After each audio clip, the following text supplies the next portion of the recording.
Rakyat menuntut pemerintahan yang bersih. Mengatakan Prabowo mau maafkan koruptor. Bukan begitu. Kalau koruptornya sudah tobat, bagaimana tokoh-tokoh agama? Iya kan? Orang bertobat tapi kembalikan dong yang kau curi.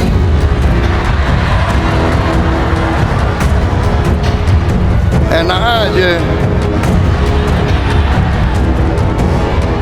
Udah nyolong, aku bertobat. Yang kau curi kau kembalikan. Ya, sungguh di luar dugaan Prabowo klarifikasi soal maafkan koruptor. Ngaku cuma ingin sadarkan si pendosa. Presiden Prabowo Subianto telah mengklarifikasi klaimnya yang kontroversial bahwa ia akan mengampuni pejabat korup jika mereka mengembalikan uang yang mereka curi kepada pemerintah. Namun ada yang mengatakan Prabowo mau maafkan koruptor. Bukan begitu. Kalau koruptor sudah taubat, bagaimana tokoh-tokoh agama? Iya kan, orang bertaubat, tapi kembalikan dong yang kau curi. Enak aja, sudah nyolong, aku bertaubat, yang kau curi kau kembalikan, kata Prabowo. Iya kan? Orang bertobat tapi kembalikan dong yang kau curi.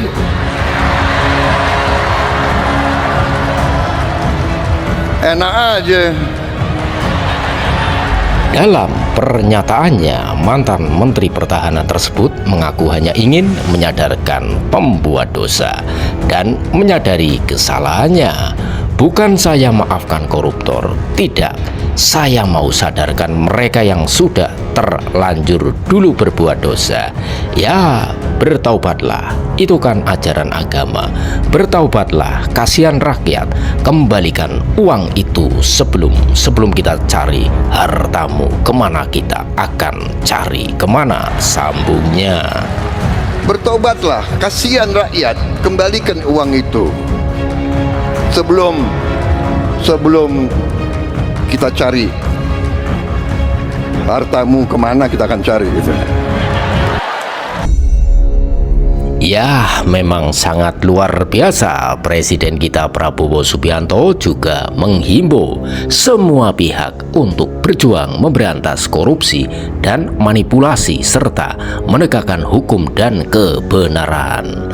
Prabowo Subianto, Presiden RI, menegaskan kembali bahwa rakyat menginginkan pemerintahan yang bersih. Presiden Prabowo Subianto menegaskan agar seluruh pejabat pemerintah Indonesia membersihkan diri karena Presiden Republik Indonesia dipilih oleh rakyat atas nama rakyat Indonesia. Saya katakan kepada semua pihak yang mau membela rakyat, yang mau menegakkan kebenaran, yang mau menegakkan hukum, yang mau menghilangkan manipulasi dan korupsi, ayo bersatu sama kita.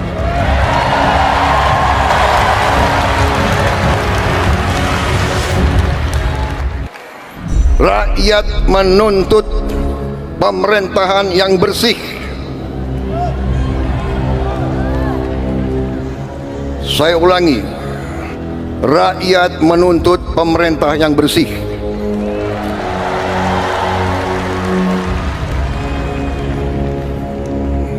Saya dipilih oleh rakyat. Atas nama rakyat Indonesia, saya tegaskan semua aparat pemerintah Indonesia, bersihkan dirimu masing-masing. Sebelumnya, Ketua Umum Partai Gerindra itu mengaku akan memaafkan pejabat korup jika mereka menyesal dan mengembalikan barang curian. Sebelum memburu aset koruptor, ia ingin memberi kesempatan kepada mereka untuk mengembalikan barang curian tersebut. Habibur Rahman juga membela pernyataan Prabowo Subianto dan sangat tidak setuju dengan pernyataan mantan Menteri Koordinator Politik Hukum dan Keamanan Mahfud MD. Ketua Komisi 3 DPR RI itu bahkan menyebut Mahfud MD gagal karena tidak mengerti sikap Prabowo Subianto terhadap para pencuri uang negara. Mahfud MD ini orang gagal. Ya, dia sendiri menilai dia gagal ya 5 tahun sebagai Menko Polhukam dengan memberi skor 5 dalam penegakan hukum. Apa yang mau dinilai dari Mahfud MD gitu kan? Nah, jadi ya teman-teman ya, itu aja. Saya malas, capek kita berdebat ya. Nggak mungkin Pak Prabowo itu menginstruksikan untuk mengabaikan berbagai peraturan perundang-undangan. Intinya adalah semua protokol hukum kita memang ditujukan untuk memaksimalisasi pengembalian kerugian keuangan negara. Itu stressingnya gitu. Jadi jangan diperdebatkan kalau pengembalian keuangan negara bagaimana orang dihukum, enggak gitu. Kita ini memperdebatkan hal yang remeh-temeh tapi melupakan hal yang paling substansi dalam pemberantasan korupsi. Tinggal saja aparatur negara, kepolisian, kejaksaan, KPK menerjemahkan arahan Pak Prabowo itu sesuai dengan hukum dan perundang-undangan yang berlaku. Jadi Pak Mahfud jangan menghasut bahwa Pak Prabowo mengajarkan melanggar hukum dan lain sebagainya, gitu loh. Oke?